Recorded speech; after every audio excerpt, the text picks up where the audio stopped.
Good morning, April. Good morning. It is good to have you here. Yes, it is great to be here. I'm thankful that you reached out. Yes, well, we're looking forward to having this interview. So before I really begin, what is your 2-minute elevator speech for PEPC? So PEPC, which is short for the Pony Express Partnership for Children, is kind of a capstone agency in the community where we do partnerships with lots of other helping organizations and also provide direct services ourselves. And so I always say we kind of are the glue that holds a lot of these other agencies in good relationship with each other. We have a lot of agencies in our building and then also in the community that we are partners with. Okay, and what is the population that you serve in Marysville, Marshall County? Yeah, so we serve Marshall and Washington counties. Right. And we are open to serving anyone in those areas, not income-based, there's no stipulations on that. Okay. Well, our text today, I think you had a chance to read it. Yeah. Cool. So Yes. It focuses on two very different people from different worlds. And so the rich man is so wealthy, and I don't know if you notice, he wears fine purple linens and eats lavishly. Right. While Lazarus can't even get scraps from a dog, and he doesn't even have really even his skin to wear. He's got sores everywhere. And so when you think of the people you serve or some of the population you serve, can you see any parallels in the story? Absolutely. There are definitely people in the community that I think feel like, they don't have enough to meet their basic needs.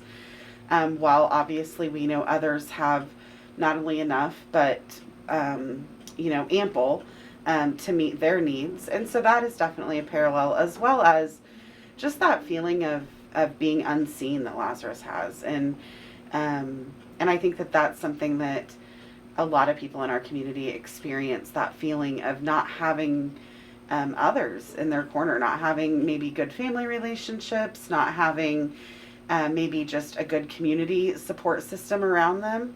And so I definitely can see some parallels between Lazarus and the people that we work with. Nice. Well, and then I love that you use the word unseen, because Lazarus goes very unseen in this text. And in many ways, one of the things that elevates him in the story is that Lazarus has a name. Right. Which is very unusual for those in poor positions. Even in the biblical text, he's always healing the poor and the sick, but they're not named. Yeah. And so, when you think about the value in the importance of naming, how important it is to know the names, because that's something you get to do. It is, and it's something that's very important to me. Names have always been important to me, because everyone has one, and it's what identifies you. And if we don't use a name, I feel like we aren't really seeing that person. And not only using their name, I want to make sure that it's spelled correctly and that I'm pronouncing it correctly and those kind of things when folks come in, because it is so important. And a lot of times the people that we're working with that don't have a lot, it sounds kind of silly, but their identity is one thing that they have. And so it's really important that we acknowledge them for who they are, call them by name, acknowledge where they're coming from, meeting them where they're at, those kind of things, because that is their reality. And so it is really important to me that we do see that, and I think it was very telling that Lazarus does have a name in the story. Yes. As we look at the story, one of the things that Abraham says is there's a chasm between you and Lazarus that is there, whether or not, I managed to do anything. Nobody can get to you now. Right. Can you see where a chasm has been sometimes formed in our own community between certain populations, those who are in poverty versus those who are not? Absolutely. I think there's a few different kind of ways people approach people who are different than them. The first being that they're unseen completely. And that is kind of what we previously just talked about, is that not even acknowledging them, maybe not saying hello to them in public, not acknowledging them by name, not spending time with them maybe at school functions or trying to include them, that kind of thing. So there's that kind of level of that. And then there's the group of people that we see give, and they give and they give and they give because those poor people don't have what we have. And so we're going to give because I feel sorry for them. And there's a sympathy factor there.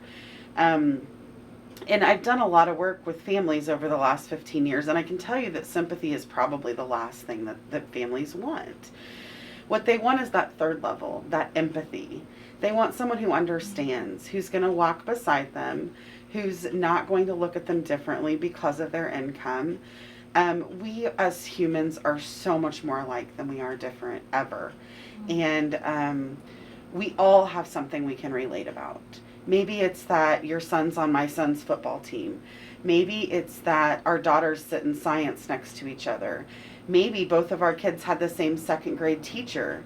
Or maybe it's, sillier things like both of our families have a pet dog.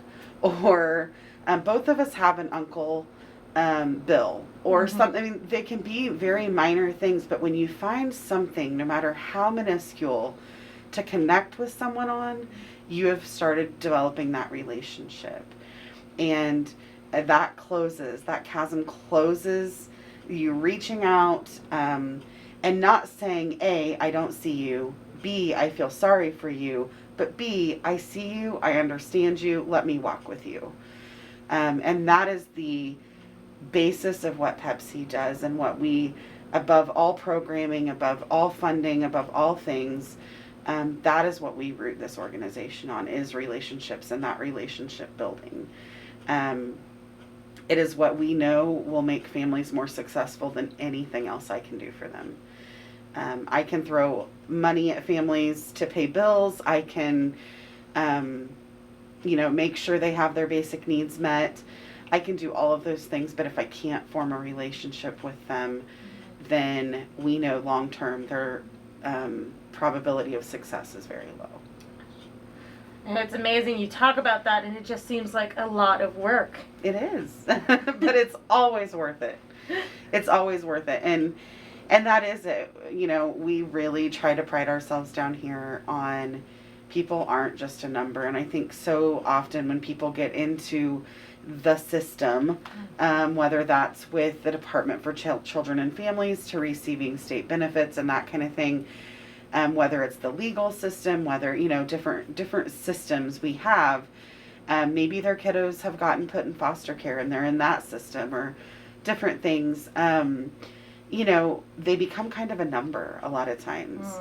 And we, like I said, we know that when we continue to view them in that way, we're not being helpful either to them or really ourselves. And we miss out on so many great relationships with people by doing that. And so that is something that, we down here really take time to, we meet the basic needs, but at the same time and immediately following, we spend a lot of time relationship building before we ever move on to other things.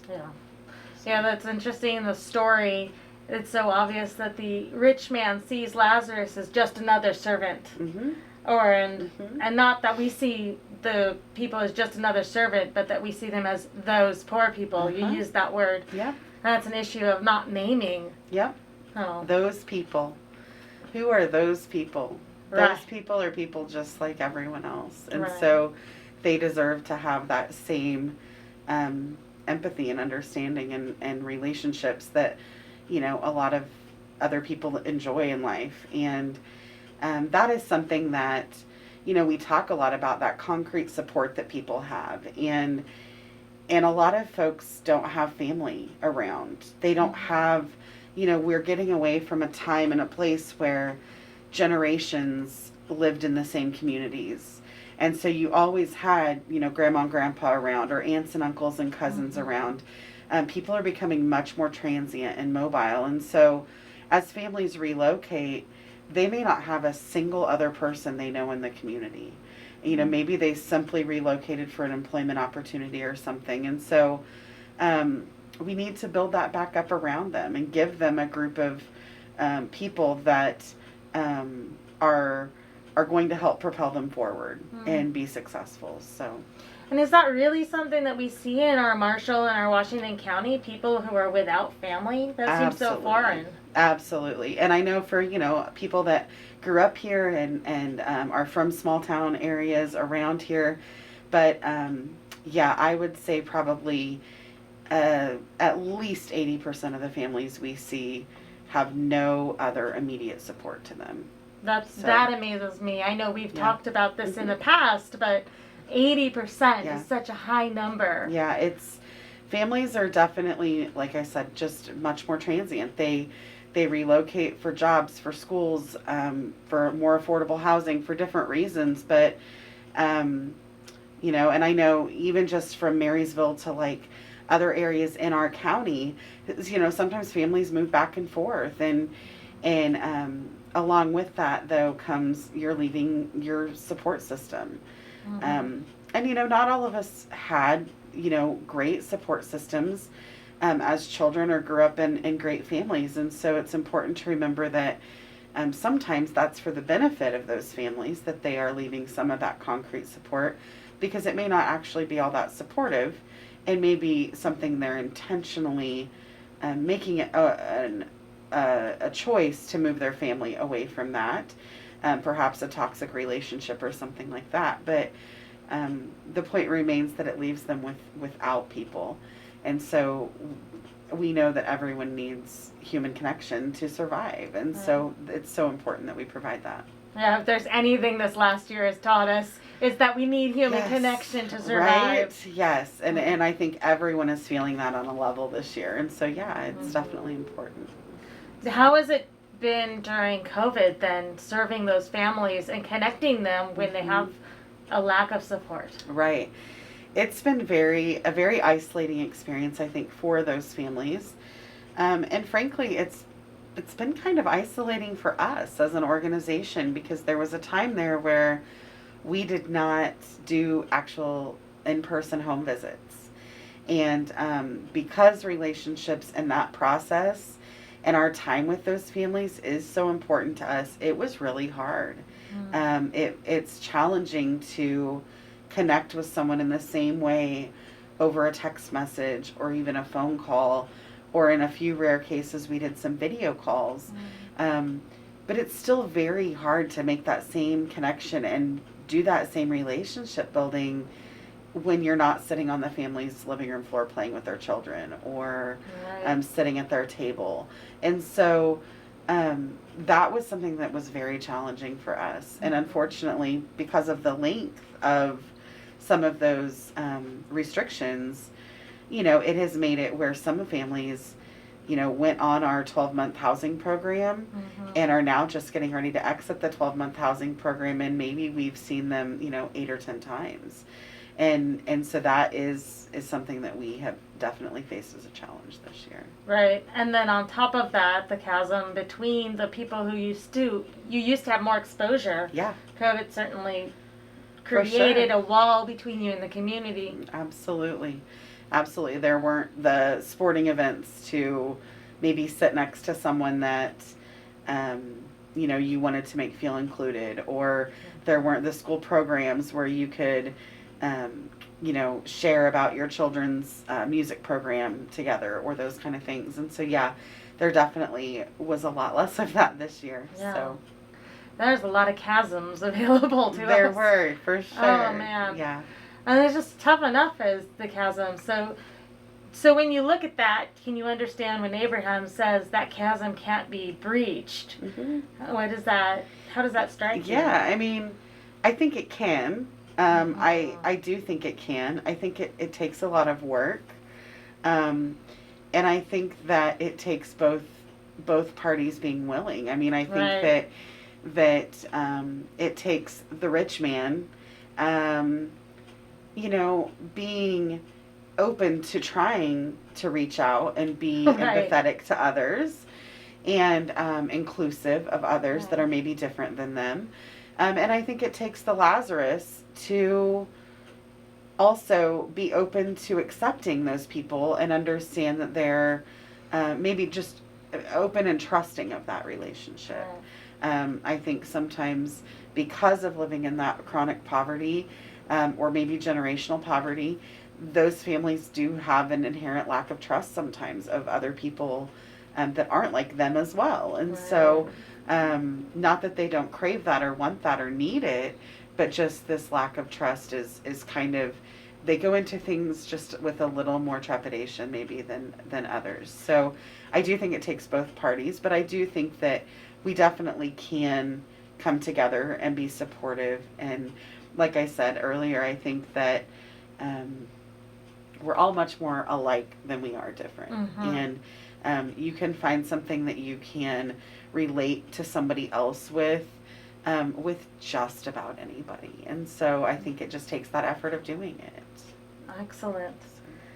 You know, I think we kind of covered the next question so let's move to I think my final question.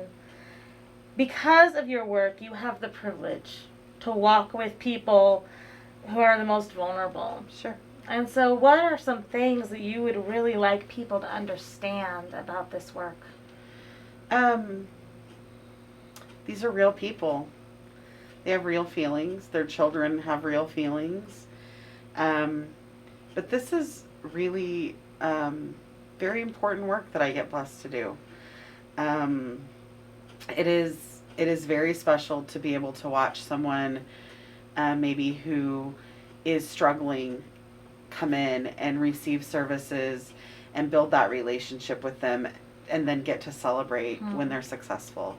And that is something that it will never get old. I mean, I've been doing this for about 15 years and it just never gets old. It's always fun to celebrate those things with families and the new jobs and the new babies and the promotions and the buying a house and different things that families can tackle over time, and it just doesn't get old. That's something that I think if I had to step away from this kind of work, that would be what I would miss the most, would be the celebrations, the growth that happens. So well, our communities are very, very blessed to have an organization like PEPC available, and blessed to have someone who brings those families out into the light so that they can be part of our community, because they are a part of us. Absolutely. We are so thankful to be in this community. Yes. Well, thank you so much. Absolutely. I so appreciate your time today. Yeah, thank you for coming down. Yes. Love to have you. Okay. Thank you.